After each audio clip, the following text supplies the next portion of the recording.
This is going to be one of the hardest videos I've done, folks. I'm John Retlin with a review of Dark Side of the Ring, The Final Days of Owen Hart. His family, his wife, his children had to find out that the man that they looked to as a beacon of hope, that they knew as such a great man, fell to his death on a live pay-per-view broadcast that Vince McMahon continued. That shows the kind of person that Vince McMahon is. There is one thing to say about the show must go on, but he continued this show after somebody died on a pay-per-view broadcast. Hundreds of people, thousands of people saw it in the arena. Many were watching at home. I was 18 years old when I saw that and wondering, why are they continuing this? Why is the show not canceled? Why in the world is this going on? And even now, I'm running through it in my head, wondering why this happened, how this happened. And just as a fan, I can only imagine what it's like for anybody that has to endure the fact that Owen Hart is no longer with us. Those that were closer to him. This episode was saddening and infuriating to me. Really, really infuriating to me. But I want to talk about some of the good stuff that Owen did, because Owen did a lot of good stuff, and that's one thing that this episode really hammered home at the end, is that Owen was a great guy. Owen did a lot of good shit. And Owen would have wanted to be remembered as a great man, as a great family man, a great wrestler. Yes, he was a natural. He was a goddamn delight. He was a legend in the making. I do not throw that out lightly. He was a legend in the making. From just 8 years old, seeing him as the Blue Blazer in WWE, because I did not really get to see much Stampede wrestling. Got to see a little bit of it on cable access, but didn't get to see much because I am close to Canada. So I got to see it occasionally if it was syndicated out. But when I got to see him in WWE, just for a little bit, I was blown away. It was like the first time I saw Jushin Thunder Liger. Just the fact Owen was such a goddamn natural and the youngest of the Hart children. So let's talk about this episode. One, Jericho does a fabulous narration, and he talked about, what Owen meant to him. One of the opening lines, despite his success in the ring, he was always looking for a way out, because Owen was a natural at it. He did love wrestling. He loved he loved the people that he worked with. But he wanted to take care of his family. He was at heart a family man. He wanted to be there for his wife, be there for his children. And he can't be that way. He can't be there because Vince McMahon wanted to be cheap. So, Hart footage. What a dynasty. What just incredible. The amount of, the guys the men in the family got in the ring, and then the women married wrestlers. You talk about British Bulldog, Jim the Anvil Neidhart, so many others. Just the amount. Great people and wrestlers. Even if some of them are just regional. Bruce and Keith, they were successes in Stampede Wrestling, less so anywhere else, but still, the Hart family was fucking royalty. Goddamn royalty. JR, Cornette, they talk about the Hart family. Owen was a prodigy, as Cornette said. Jim Cornette was really good in this. So was JR. Everybody was really good in this. I know why none of the other family members were included in on this, and I'm a little bit pissed off about the reasoning why. I get it. I'm not knocking why Owen's family didn't want them included. I get that. I'm talking about the reasons why the Hart family couldn't be included, because they wanted to be selfish. So, Jericho was influenced by him. Jericho was massively influenced by him. You could tell that Jericho, he drew that him and Owen were going to be the tag team champions in Stampede. That shows just how much Jericho, or how much Owen meant to Jericho, and the type of influence he had. And actually, you could kind of see some of the stuff that Jericho did. He could do if he tried to emulate a lot of people, and you could see flashes of maybe Owen. I mean, Owen was a natural, and there was nobody like him, especially at that time. Then we hear from Martha Hart. Now, I want to say right off the bat, if I have ever been critical in videos, or on Twitter, but especially in videos, being critical of Martha Hart, saying, that Martha should want him to be inducted into the Hall of Fame, I would like to do everything I can to apologize for that, and to say I will never say that again. because I totally get it. I don't know why this episode needed to open my eyes as to why Martha would not want him in the Hall of Fame, because it makes perfect goddamn sense. It makes a lot of goddamn sense why she wouldn't want him in the Hall of Fame. Not because he doesn't deserve it, but because of what the company did or didn't do to help her husband. So, they started dating when she was 15. I imagine he was around the same age. I don't know. I'm not here to judge. He wanted to have a normal life. He loved his family. We see a lot of home footage of him, Martha shooting him on a home video camera, and then Oj. And it took me a minute to realize how to say his name. Owen's son talks memories. How Owen blew off a show, like a tour, a little bit of a tour to take him to, like, see some trains. I believe coal trains and stuff like that. Not Robbie Coltrane, but see trains. I'm trying, guys, but this is really difficult for me to talk about just from a fan's perspective. Just God, for credit to everybody that participated in this piece, especially those that were there. Then Athena talks about memories. She doesn't have too many memories because she was only a few years old when her dad passed away. Owen wanted to save his money, devoted to his family, and get away at an early age, according to Cornette. And Cornette managed Owen for a time. And it's a real shame that Bulldog is not still alive, because could you imagine the stories a British Bulldog would be able to tell, teaming with Owen and ribbing, and how they loved ribbing each other, or how they loved ribbing other people. Bulldog would always say, "I wasn't even there. It was Owen." I can't do a British accent. I apologize for that. But Cornette talked about that. Blue Blazer is born. That kind of gets phased out by 1993. We don't really go into too much of him teaming up with Jim Neidhart. Or teaming up with Coco Beware. But Owen was really good, great in tag teams, great in singles. But then you talk about the Bret Owen feud, talk about a little bit of this stuff and everything. Bret's not mentioned because, well, Bret and Martha kind of had a split there, because Bret kind of needed money and kind of, did what he did to get, get his licensing, stuff for the DVDs and whatever. And Bret looked out for Bret, which he did, but can understand why Martha might have been upset. There's more about it in Bret's book. It's one of the books he's written. I think it was his first one. I apologize if it wasn't that. Please let me know in the comments which book it was. But the Owen-Bret feud, especially when Owen beat Bret at WrestleMania 10, that still sticks out in my mind. That is the greatest opening match in WrestleMania history. One of the greatest matches in WrestleMania history. One of the greatest matches of Owen Hart's career, at least in WWE. I haven't seen enough of the Stampede stuff really to to gauge that. But just looking at what Owen could do, and the natural timing that he had, and the fact that he had the personality. And I love Bret. Bret is my favorite wrestler of all time. But Owen had the high flying, he had the ability to get, but he had the personality. He had that, incredible personality where he could be a full-on cocky dick, or he could be a great babyface. He could be somebody you could really root for. It was hard not to root for Owen because he had that mischievous grin about him, and he really had that good stuff. He just had that good nature about him, where he didn't mean anything mean by his ribs, but he was just a natural ribber. He loved. You could hear some of the stuff about him ribbing people, and it's just fucking great. Impersonating Stu and getting people upset. But then, the growing success that he has, especially in '94 with that feud with Bret, put a strain on him not being able to see his family as much. We see more family home video footage. Get the screw job bullshit. We skip over a lot of Owen's career because this is about his final days. But Owen didn't like it, but he told Bret, take it easy. I know you take it seriously, but come on, it's all right. It's going to be okay, JR. We gave Owen a new contract because of Montreal. Like, we're not going to say it wasn't because of Montreal, because that'd be bullshit. He felt he didn't fit in the Attitude Era because Owen was a great wrestler, but didn't want to be involved in, like, storylines where he was having an affair with somebody or something like that, because he even wanted to reflect badly on his family, which makes sense. Owen's a very family-oriented man. And then, the Blue Blazer the Blue Blazer revival did not work. Duh. I knew it wouldn't work, but it was a way to at least, Owen's under a mask and he can do this.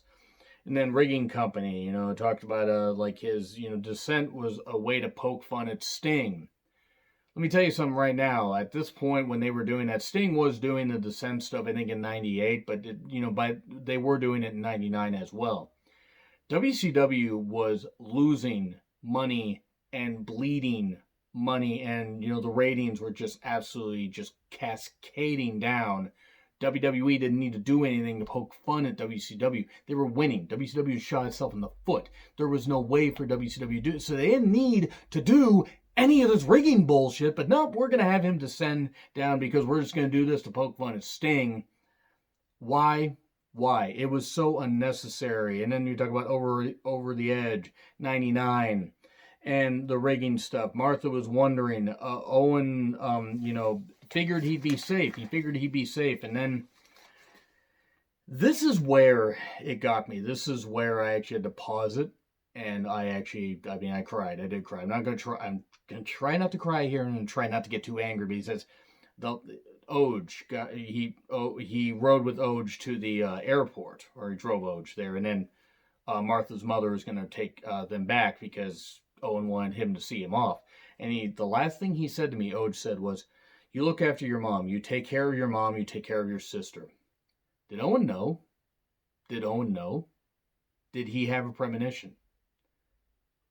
I mean, just fucking hell. Martha earlier, before that, talked about how they needed to have him fly back out, to take measurements so they could get a vest and everything and get the right stuff going.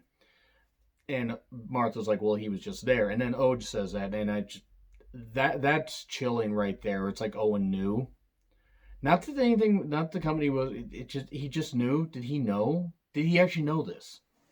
These are the questions that will just haunt me. Jimmy Corderas talked about, he was a ref that night. Godfather talked to Owen about the match because it was going to be Godfather versus Blue Blazer.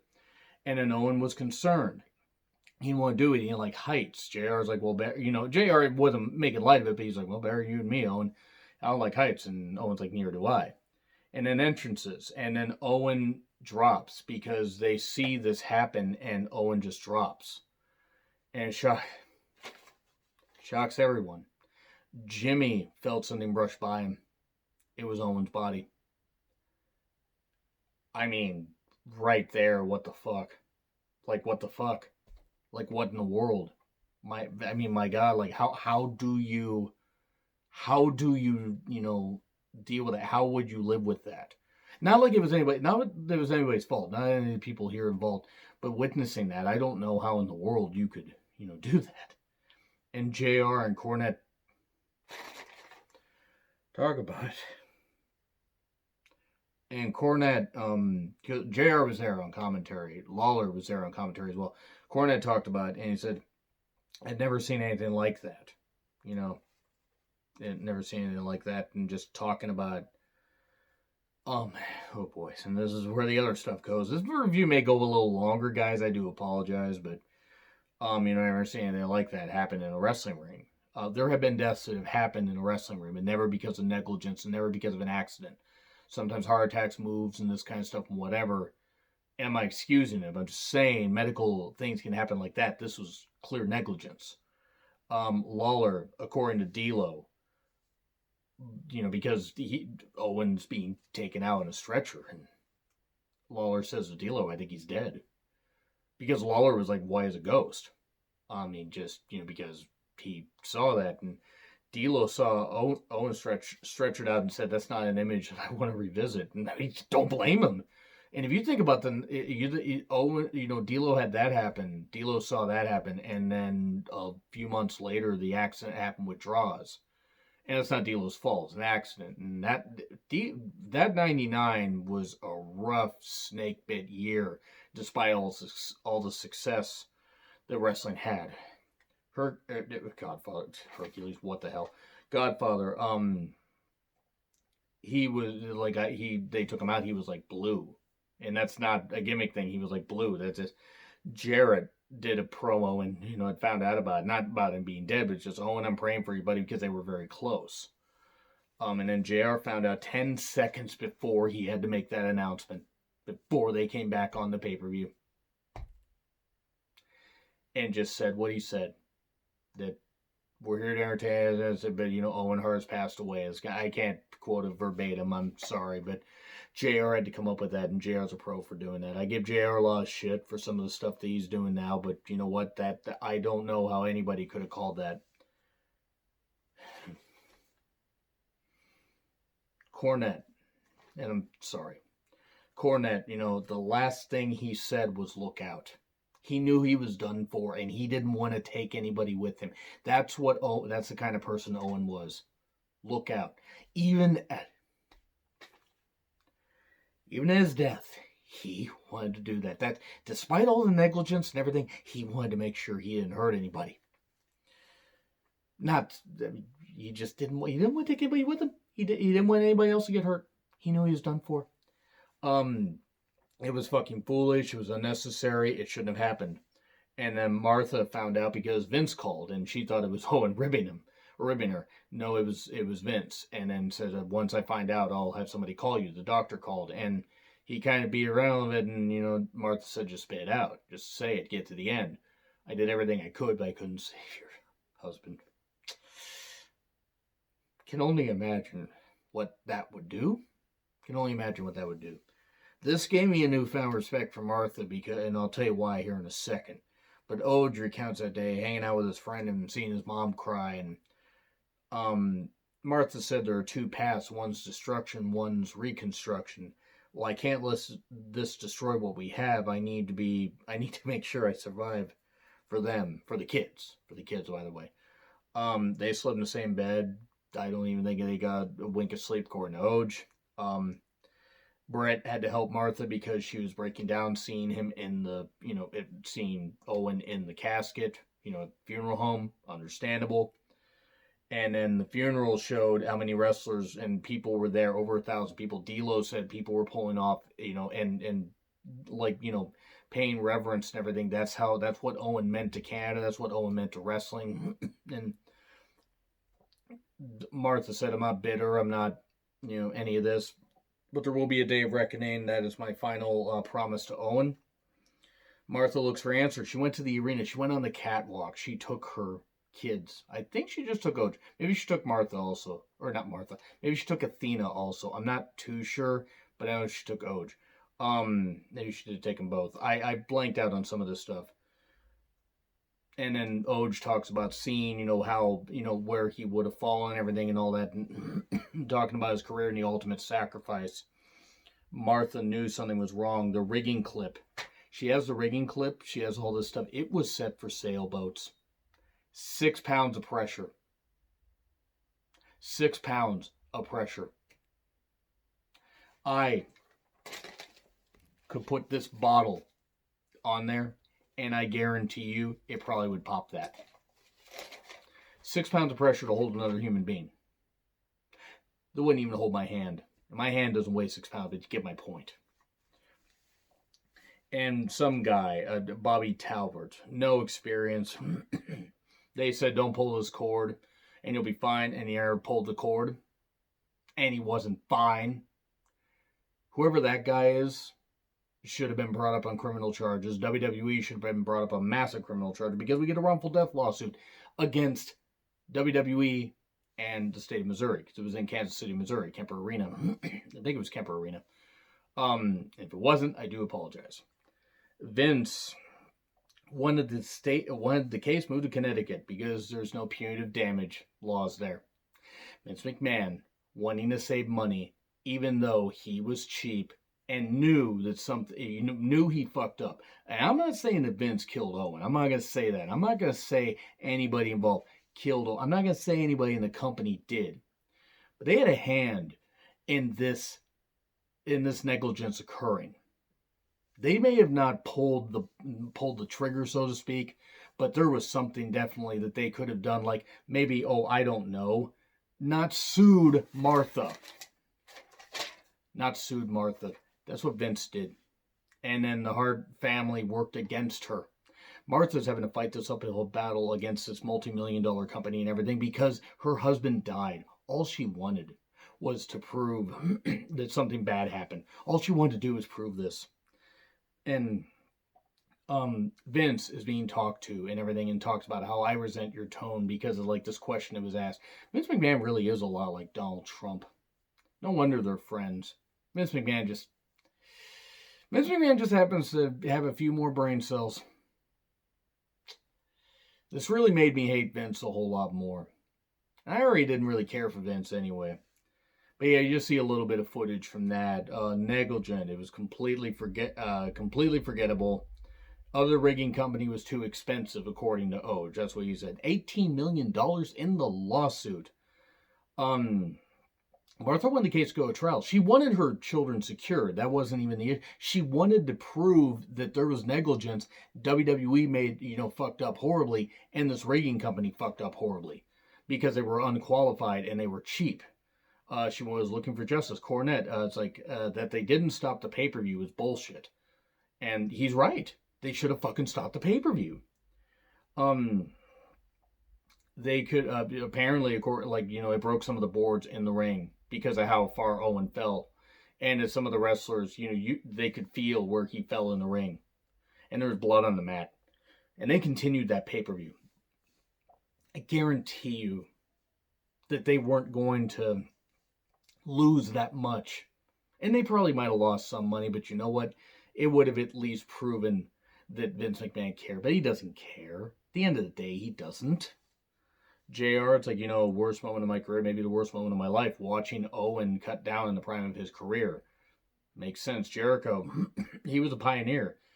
Talk the future, talk about wrestling Malenko, Guerrero, Saturn, possibly Benoit. Imagine how that would, Owen versus Benoit?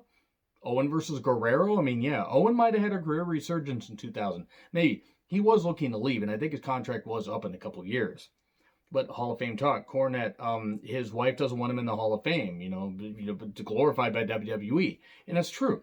As selfish as I've been as a fan to want to see Owen in the Hall of Fame, and accolades I believe he should be, I don't blame the family at all. Any ill will, any anger, any, annoyance I might have had with this, fade away with this, because I'm like, how the fuck could I have been so selfish? As a fan, I just want to see Owen honored, but you know what? I don't blame him. It says Oj and Martha refused to let him in, and they should. They shouldn't let him in. He should be inducted in Canadian Wrestling Hall of Fame or whatever else, but not into the WWE Hall of Fame because they knew they fucked up. Vince McMahon knew he fucked up, and guess what? They didn't go with the proper company, and Owen died. A man died. The Owen Foundation, Owen Hart Foundation, to help out people in need, single mothers, children, all these people. This is the kind of memory that Owen would have wanted to have. And the family talks memories and everything, how they wish he was still here. A negligent accident, a complete bullshit by Vince McMahon led to the death of Owen Hart. And I will say right now that I really hope one day Owen can get some kind of justice. Martha can get some kind of justice, but you know what? She's a tougher woman than she's a tougher person I think any of us could hope to be. The fact she continued her life, she made sure to do right by her kids and honor her husband's name with the Owen Hart Foundation. I'm going to tell you right now, though, this episode really pissed me off. So this was pretty goddamn emotional, guys. I'm sorry if this review went on a little bit long, but let me know what you guys think in the comments. Like, share, subscribe, Twitter handle in the description. And honest to God, guys, just rest in peace, Owen. I really wish Owen was still here, guys. I think we all do. It was a stupid accident. Rest in peace, Owen.